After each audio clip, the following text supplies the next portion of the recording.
Iya, kamu kan ya bagaimana ya? Udah dibilang satu Apa? kesempatan itu Udahlah, nggak kalau kalau kalau dipergunakan. kalau ngomong kesempatan terus nggak akan berakhir. Kalau memang mau selesai selesai, tapi kalau masih terus terus terus berbicara bicara aja, Nah ini kita jangan bilang bicara ada kan. kesempatan. Kita cuman Hmm, ini kan kita analisa balik. Istilahnya kilas baliknya. Nah, kilas baliknya mm-mm. itu Ah, kan yang selalu yang untuk besok kita nggak tahu kan. Artinya kita nggak bisa bikin kenangan betul. untuk besok.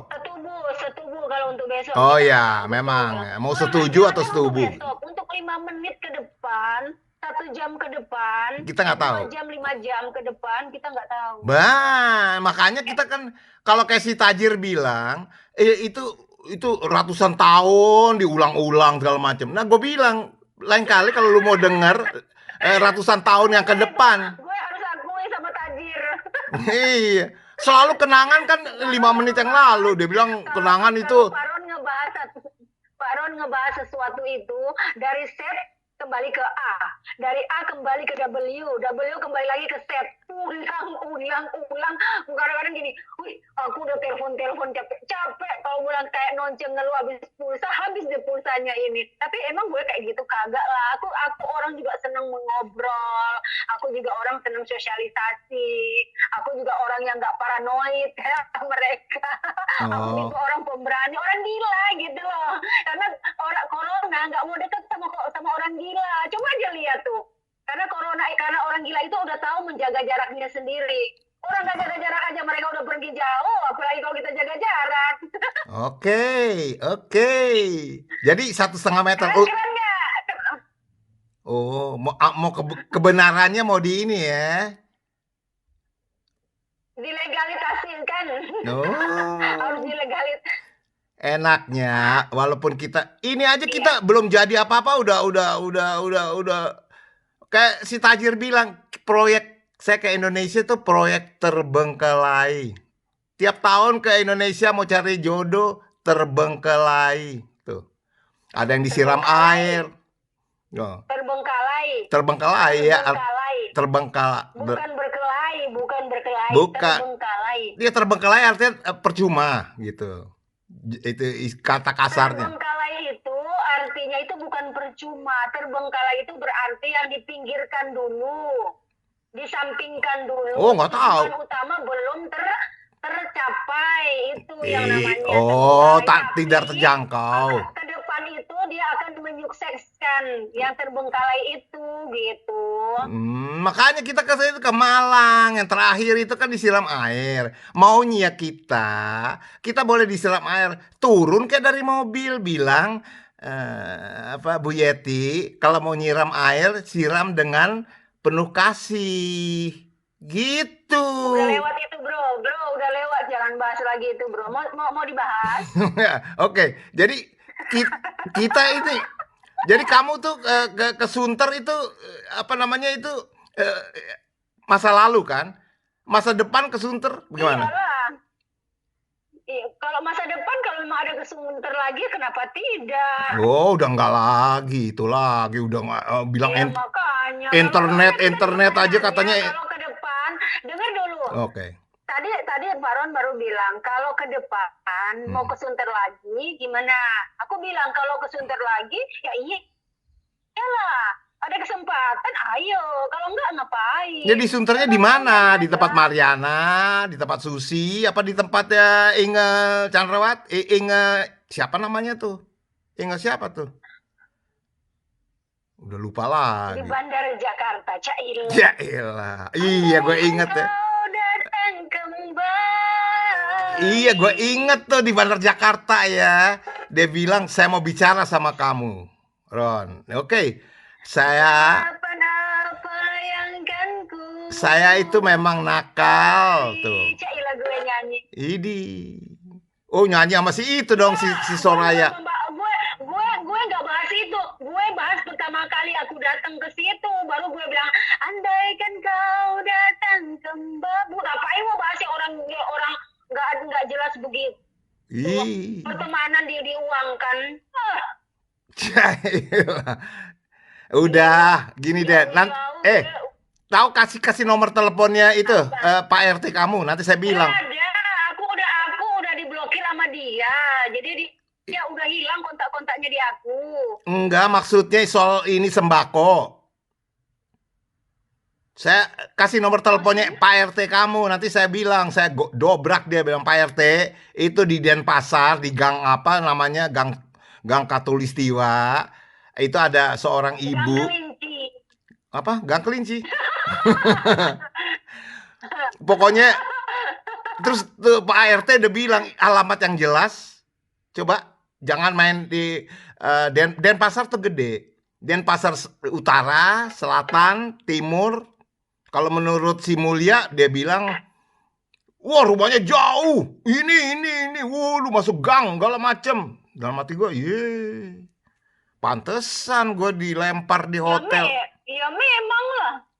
Ye, Denpasar. Kalau gue dong di Kuta kan deket airport. Jadi, elah, naik motor dikit 5 menit sampai. Maka di sinilah yang harus dipelajari ya. Iya. Bahwa tidak semua tempat harus di pinggir artinya digampang dicari gitu loh. Oke. Sama Ya. seperti dirimu ke Manado kan, pergi Mm, ke turun di bandara, mm. tapi harus pergi ke apa Talete itu. Oh iya. Kemudian pergi ke Kawang, baru pergi ke Kawangkoan, baru Mm-mm. pergi ke kota Manado. Kan membutuhkan proses itu. Iya, dan lagi tujuannya apa? Kalau main cuman membabi Ya buta aja. mana aku tahu kamu tujuannya ke Nonce. Bisa jadi lu ingin sama Nonce atau lu ingin main-main doang ke Manado apa kau kawan-kawan mana aku tahu itu kan Oke, yang aku itu Sulawesi Utara. Selesai. Sul- dalamnya laut bisa aku duga, Ah, tapi dalam otak kamu mana bisa aku tahu. oke. Sekarang Beda. Sulawesi Utara. Sekarang bagaimana? Kita ke Bali aja. Di Denpasar bagaimana? Apa Jangan kejadiannya? Bali. Di Bali itu Ya kan memang belum ada karena kan untuk di Bali kan kita tidak membicarakan yang spesial, kita masih membicarakan tentang maksud tujuannya untuk penyelesaian. Pertama dengan ibu siapa tuh yang di Malang? Yeti. Ibu Yeti. Ah, udah selesai. Di Malang kan dirimu gak di Bali kan lu tidak pernah menyampaikan Cynthia, kita poin Cynthia, saya siap menikahi kamu kan kagak ada. Itu Lu hanya berbicara soal masa lalu sama Yeti, masa lalu sama Nonce, masa lalu sama ya nggak tahu lah perempuan siapa gitu yang udah kena begini kena begitu. Lu kan nggak pernah meminta ke gue Cynthia, kamu siap nggak kalau saya lamar? Kan kagak ada. Atau Cynthia, bagaimana kalau kita berdua pacaran? Kan kagak ada. Nah sekarang gua ke Denpasar untuk ngapain? Lu kan nganter gue minta pulang sendiri. Lu bilang lu mau ke aku yang pertama kan lu bilang lu pulang aja pakai ini pakai itu. Tahu-tahu hari hanya lu bilang lu juga ikut. Ya mana gue tahu di otak kamu lu kan nggak ngomong. Kalau Gue yang pasti kaget aja lu mau. Oke. Lu ikut. Kalau orang kita kan bilang, kalau orang kayak lu bilang ayo Om Frans mesti ada pengertian. Orang jauh. Sekarang ada orang pengertian. Lu sebagai tamu 13.000 kilometer lu jalan, kata-kata ini deh, kata-kata sandi atau kata-kata tata kerama.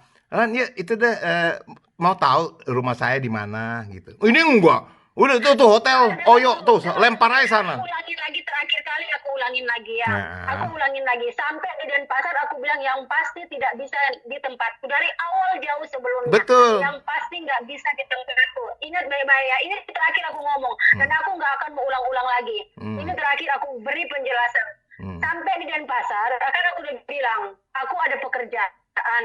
Aku sudah planning di hari Senin. Tapi lu kan tiba-tiba sudah ambil keputusan di otak kepalamu, ambil keputusan yang tiba-tiba kan lu Padahal aku udah bilang sama si adek ini mami ada kegiatan ini, mami dapat uang, mami lagi kerja juga. Artinya urusan mami bersama Pak Ron yang di Jakarta, di Malang, di Semarang, di bla bla di luar dari Bali kan udah selesai. Karena sebelumnya aku sudah ngomong sama Pak Ron, aku nih ada pekerjaan udah ditelepon bla bla bla sampai di Denpasar, aku izinkan aku nyelesain dulu ya. Dan ini pun mereka bilang, ibu cara kerjanya ibu dari jam sekian ke sekian selesai, kan begitu ya. Tahu-taunya karena mereka mungkin puas, merasa nyaman dan enak dan bagus pekerjaanku, mereka nambah lagi. Makanya aku bilang, dari pertama bilang cuma 4 orang, jadinya 8 orang. Dan itu gue dapet duit, dapet uang gitu loh. Kan aku udah izin juga sama diri kamu. Aku ada pekerjaan, aku bla bla. Terus kan ya memang komplain aja, tapi kan gue dapet uang untuk pekerjaan untuk ngidupin anak-anak kan. Nah udah oke, aku kerjain. Waktu itu hari Sabtu ke Jumat, kemudian kan baru kemudian hari Minggu. Dan waktu itu kan lu tahu gue dalam kondisi yang lagi-lagi gak enak badan juga kan. Makanya aku udah planning, udah deh hari Senin pas kalian sekolah, pulang sekolah, mami bonceng kalian atau kita pakai Gojek. Tahu-tahu kan lu telepon, kamu sendirilah beginilah betul. Lu hanya mementingkan pemikiran yang ada di pikiran lu, nggak pikir keadaan tuh gimana tuh. Bukan soal itu, soal kamu kerja, kamu mau kerja sampai dengar dulu. Dan hari Senin itu gue udah ngatur setelah siang aku sama anak-anak ke sana, atau kemungkinan setelah anak-anak ketemu sana, atau paling tidak gue jemput lu datang lihat kondisi keadaanku, mau jelek mau apa gue tapi karena lu sudah dengan pemikiran lu bla bla bla lu apa lu, gue kan nggak tahu ya, karena aku bukan paranormal yang bisa membaca pikiran orang kan. Jadi ya udah, gue hanya ingin ada juga yang di otakku yang bisa tersampaikan gitu loh. Inilah diskomunikasi nyata di antara kita berdua, padahal di muka mata loh. Lah sekarang lu ada di sana, gue ada di sini. Kalau komplain percuma, buat apa? Kalau di sana, aku di sini, satu rasa ada. Ya, udah mesti begitu. Udah mesti begitu. Nah, itu dia, itu alasan gue. Itu alasan keadaan gue pada waktu itu. Iya, sama. Bapak waktu itu. Tiba-tiba, bahkan, dengar baik-baik dulu, bahkan waktu di bandara, lu bilang sama orang di sebelah itu, ini siapa ya gue. Tapi untunglah gue sih nggak, itu aku pikir itu hanya intermezzo aja. Lu nggak kenal gue, lu bla bla bla. Itulah, tapi it's okay buat gue karena gue juga orang suka bercanda. Gue ingin terus meningkatkan emosi kebahagiaan gue, imun gue, karena ujung-ujungnya hanya kan corona juga, perlu ada imun kan. Iya, memang udah mesti begitu. Itu alasan gue loh ya. Jadi mau berterima nggak mau terima, tapi itu fakta dan keadaan ketika keadaan lu ada di Denpasar, lu yang intinya bagi gue nggak nyalain, tapi gue hanya berbicara soal fakta, soal kenyataan bahwa ketika lu di Denpasar lu terlalu ambil emosi juga. Makanya kan aku bilang, Ron, please jangan ngegas. Gue nggak ada motor, biar mau ngegas. Oh, nggak dibonceng aja udah nggak berani. Punya motor nggak bisa gonceng. Apa tuh? Juga ya untuk motor terakhir sekali dulu. Ya udah gue tahu deh, jelas deh, udah takut, udah trauma, udah tahu. Gue pernah ngalami Iya, udah dicerita berulang-ulang, udah tahu jatuh lah segala macem. Jangan dibahas. Dia udah bilang gue nggak bisa ngebonceng. Jauh sebelumnya lagi. Ya. Tapi gue sudah selalu minta maaf lebih dulu. Ya berarti gue ini gue potong nih. Lu nggak bisa bonceng gue, lu tinggalin gue, lu nggak datang ke gue. Akhirnya gue nggak begitulah. Kamu yang memutuskan akhirnya berjalan sendiri. Ya memang mendingan begitu sendiri. Kalau udah tergantung sama orang. Lu bilang begini. Dan akhirnya maaf aku ngomong lagi. Lu bilang begini, Gua ada rebowe segala macam. Pikir ke situ dong. Lu lebih mementingkan diri, kagak begitu. Lihat kejadian waktu kehilangan dompet juga di Semarang apa di mana itu. Lu tidur bungkuk. Orang bongkok tidurnya. Lu nyalain gue sejarah gue masih dalam pemeriksaan, telepon gue masih ada di dalam itu yang di tempat pemeriksaan. Gue mau ngomong apa? Gue ngomong sendiri. Secara yang dari tukang petugas sudah bilang, ibu pingin pinggir. Lu udah nuduh gue, lu barengke, lu cuma lu hanya ngejar diri sendiri. Lu apa namanya, mau main kabur aja. Gimana gue mau kabur? Tapi itu aku bilang, selalu ambil sesuatu dengan keadaan urgen istilahnya ya. Tapi lu udah berlebihan dengan urgennya itu. Terlalu mendramatisir. Jadinya kan masalahnya kadang-kadang aku bilang, untung gue sudah punya pengalaman dengan keluarga gue yang punya sifat-sifat yang egois gitu menurut aku. Kalau aku punya pemikiran artinya gini, masa mudaku, usiaku, udah lama gak kupukul juga. Udah. Kalau mengikuti aku. Ini udah sama kayak Manado ini, udah senapan mesin keluar, nggak bisa dipotong-potong nih. Nah, emosi gila gue berkeringat tau Ron. Tuh nggak bisa dipotong kalau macem. Wah, gue dikasih itu kajian. Sampai keringat ngomongin. Iya, keluar juga tuh. Ya udah lama nggak ngomong. Kalau ngomong sama tiang atau mau ngomong sama tembok, nggak ini ngomong sama tembok mah diem. Ini Ron, aku klarifikasi biar besok ketika lu ngomong juga sama si Tajir, artinya tidak ada lagi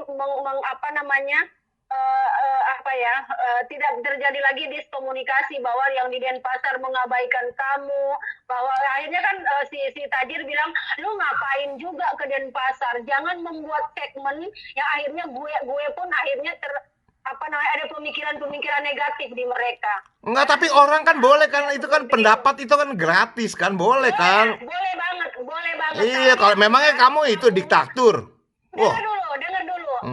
Maksudnya kamu juga harus berargumen sesuai dengan fakta, jangan membela diri dan jangan menjatuhkan orang lain. Saya nggak jatuhin kok. Memang kalau saya diboncengin yang bakalan jatuh, udah tahu. Karena aku udah bilang alasannya kan. Kalau kita maksa, dua lo yang jatuh, bukan cuma lo. Gue. Ya nggak apa-apa, gue udah tahan bantingan kan, gue biasa dibanting. Kalau jatuh di atas kasur, mendingan ini jatuhnya ke aspal, bro. Oh ya, belum punya pengalaman kalau jatuh di atas kasur. Iya. Oke, waduh, kita ngobrol-ngobrol udah hampir 50 menit, 1 jam nih, udah. Iya, pulsa gue habis. Iya, pulsa menipis. Oke deh, cokap. Pulsa gue menipis. Nggak apa-apa kan? Ya nggak apa-apa lah. Iya. Asal